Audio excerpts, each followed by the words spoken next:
Oke, mari kita sambung lagi kelanjutan dari novel Heavenly Demon. Perang antara Valhalla dengan Hector akhirnya dihentikan. Kedua perwakilan negara dipanggil ke kantor Chris, ya tentu saja untuk membahas lebih lanjut terkait dengan masalah peperangan tersebut. Chris bertanya kepada setiap perwakilan sebenarnya apa yang diinginkan oleh masing-masing negara. Perwakilan dari Hector yaitu sang raja Hedwyn Hector berkata bahwa yang diinginkan adalah permintaan maaf tulus dari Valhalla atas apa yang telah mereka lakukan kepada warga negaranya. Dan di sini Valhalla menolak. Sebenarnya permasalahan yang terjadi hanyalah berasal dari permasalahan individual. Jadi bagaimana bisa kerajaan Hector menyampur adukan permasalahan individu menjadi permasalahan negara. Perdebatan terjadi dan pada akhirnya Chris pun memutuskan untuk kedua belah pihak berdamai. Nah, sebenarnya Dimitri tidak mempermasalahkan peperangan selama semuanya berjalan sesuai dengan hukum Dimitri, tapi peperangan sembrono hanya akan menghancurkan keseimbangan. Dan itulah yang menjadi tugas Chris sebagai perantara dan menjaga keseimbangan. Dan pada akhirnya setiap perwakilan pun setuju, mereka meminta maaf. Hector senang karena tujuannya tercapai, yaitu membuat Valhalla meminta maaf. Adapun Valhalla, mereka juga tidak terlalu merasa malu karena permintaan maaf tersebut datang di balik Dimitri. Setelah sepakat, kedua belah pihak pun meninggalkan kantor Chris. Tapi Chris meminta agar Edwin Hector tinggal sejenak. Ia pun memperingatkan Edwin untuk tidak melewati batas. Tentunya Chris tahu benar sebenarnya apa tujuan Edwin sebenarnya. Saat Kekaisaran Kronos dan juga Valhalla telah menurun, Hector nampaknya berusaha untuk mengambil posisi mereka, dan itulah yang tengah direncanakan oleh Edwin. Tapi Dimitri tidak akan membiarkannya jika semua itu dilakukan dengan cara yang sembrono. Dan tentunya Edwin menerima peringatan tersebut dengan baik karena ia masih bagian dari Dimitri dan Roman Dimitri adalah tuannya. Berpindah ke sisi lain, tepatnya di sebuah desa di benua Arkadia, terjadi perbincangan terkait peperangan yang hampir saja terjadi antara kerajaan Hector melawan Kekaisaran Valhalla. Mereka takut hal yang sama juga akan terjadi di benua Arkadia, yaitu peperangan yang sudah tidak pernah terjadi lagi selama 3 tahun terakhir.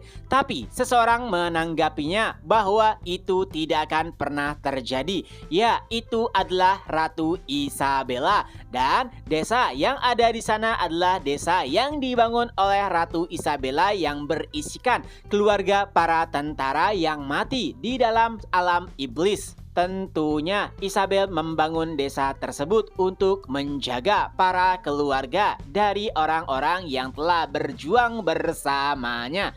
Isabel menekankan bahwa tidak mungkin akan terjadi lagi peperangan selama Roman Dimitri atau Kekaisaran Dimitri memimpin. Adapun masalah peperangan yang hampir terjadi di benua Salamander itu hanya untuk menunjukkan kekuatan politik dari masing-masing negara. Kalaupun peperangan sampai benar-benar terjadi, maka dampaknya tidak akan sebesar saat perang kontinental. Tapi pada akhirnya permasalahan tersebut juga berhasil diredam atas turun tangan dari Kekaisaran Dimitri. Mendengar hal tersebut, para warga desa pun merasa sangat tenang.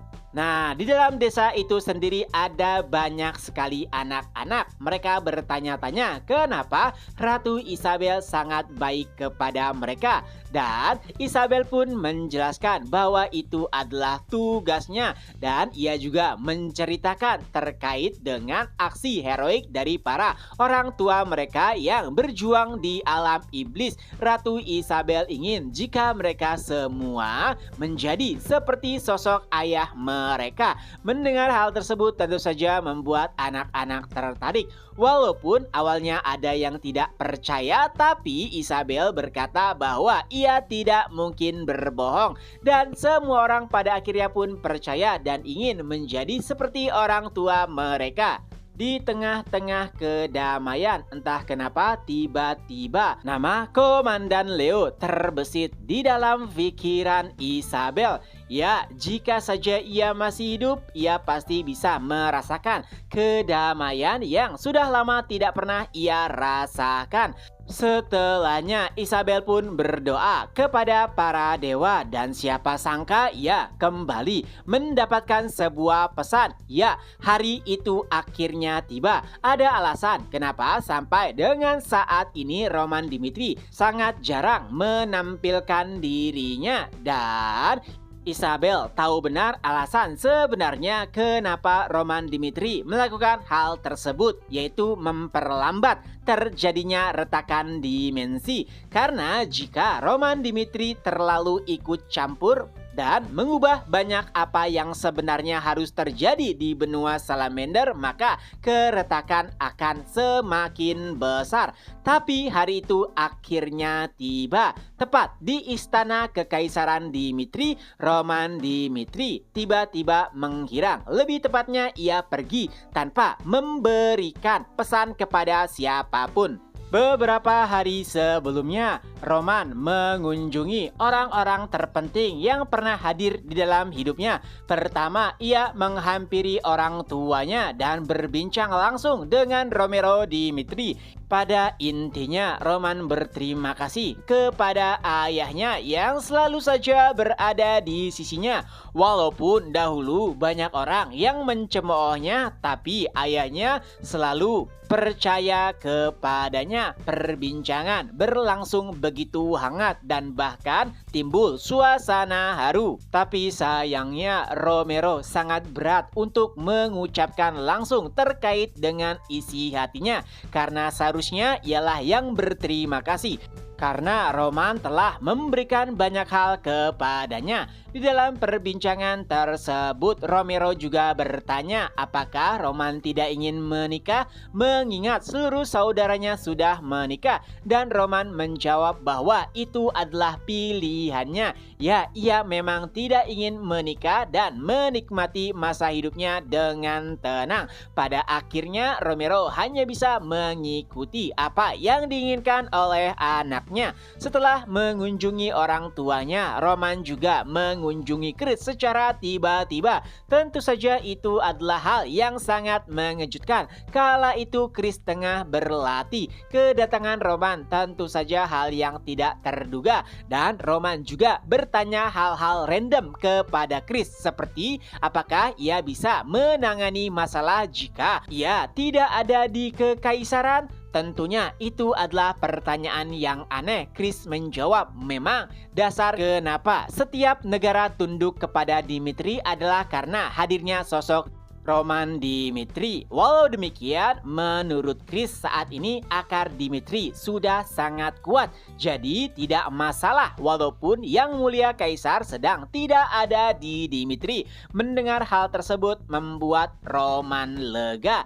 Ya, ia juga tahu benar bagaimana kekuatan Dimitri saat ini. Jadi walaupun tanpa dirinya, ia yakin Dimitri tetap akan bisa bertahan. Lalu Roman juga memuji Chris yang telah tumbuh sampai sejauh ini. Ia bahkan berkata jika Chris layak untuk menjadi yang terbaik di benua Salamander. Setelah berbincang dengan Chris, Roman pun mengunjungi Kevin yang tengah berlatih. Lagi-lagi itu adalah kunjungan mendadak, bahkan membuat Kevin terkejut. Terjadi perbincangan. Roman bertanya kenapa Kevin begitu serius dengan pelatihannya. Lalu Kevin menjawab, sebenarnya itu adalah alasan yang sama saat Kevin bertanya kepada Yang Mulia Roman Dimitri kenapa ia masih berlatih walaupun dunia telah damai. Ya, mereka tidak tahu apa yang akan terjadi di masa depan. Oleh sebab itulah Kevin tetap berlatih. Karena ia tetap ingin berguna di masa depan jika suatu hal buruk terjadi. Roman pun memuji tekadnya. Roman juga percaya kepada Kevin bahwa ia bisa menyelesaikan segala hal jika terjadi sesuatu pada Dimitri karena Kevin adalah orang kepercayaannya. Dan dengan itu pula Roman pun mengajari Kevin bentuk terakhir dari pedang surgawi. Setelah mengunjungi Kevin, orang terakhir yang Roman temui adalah Hans. Ya, ia adalah satu-satunya yang berada di sisi Roman tak kalah Baek Jung-hyuk terbangun pada tubuh Roman Dimitri. Walaupun Hans awalnya sedikit mengesalkan, tapi pada akhirnya ia menjadi sosok yang sangat berharga bagi Roman. Bahkan ia sudah tidak dianggap sebagai pelayan, melainkan Roman telah menganggapnya sebagai keluarga. Hans sangat tersentuh dengan kata-kata tuannya, yaitu Roman Dimitri. Tapi saat Hans ingin menanggapi perkataan Roman, ia tiba-tiba menghilang. Tidak hanya saat itu, sampai beberapa hari setelahnya, Roman Dimitri tidak bisa ditemukan. Berpindah ke sisi lain di sebuah ruangan serba putih. Ya, itu adalah alam yang diciptakan oleh para dewa. Roman Dimitri tengah berhadapan dengan para dewa. Ya, ini adalah hari yang telah ditentukan. Isabel menganggap atau mengira jika Roman jarang muncul ke publik hanya untuk mencegah keretakan. Tapi sebenarnya alasan Roman tidak memunculkan dirinya karena Roman hanya ingin bersantai dan hidup layaknya manusia. Dan para dewalah yang memberikan kesempatan tersebut kepada Roman. Lebih tepatnya 3 tahun terakhir para dewalah yang menjaga Roman. Dewa memberikan tambahan waktu kepada Roman selama 3 tahun untuk merasakan hari-hari damainya. Itu semua karena Roman telah menanggung beban yang begitu berat saat berpindah ke benua Salamander. Tapi dewa bertanya-tanya kenapa pada 3 tahun terakhir Roman tidak melakukan apapun. Ya, ia hanya menjalani hari-harinya seperti biasa dan berlatih tanpa henti. Tidak ada hal yang mencolok yang dilakukan Roman pada 3 tahun waktu yang telah diberikan oleh para dewa. Lalu Roman pun menjelaskan bahwa tugasnya telah berakhir dan ia hanya ingin hidup seperti manusia biasa. Melihat betapa manusiawinya Roman tentu saja membuat para dewa terkejut. Dan pada akhirnya dewa pun membuat sebuah keputusan. Gemuruh besar pun terjadi. Lalu sang dewa pun berkata, ini bukanlah akhir, tapi ini adalah awal untuk masa depan yang baru. Walaupun kau tidak bisa lagi hidup sebagai Roman Dimitri, tapi kau pasti akan menjalani hidupmu dengan baik dimanapun itu berada. Dan chapter pun berakhir. Nah, itulah ending dari novel Heavenly Demon season pertama, yang mana pada intinya Roman meninggalkan benua Salamander karena tugasnya telah selesai.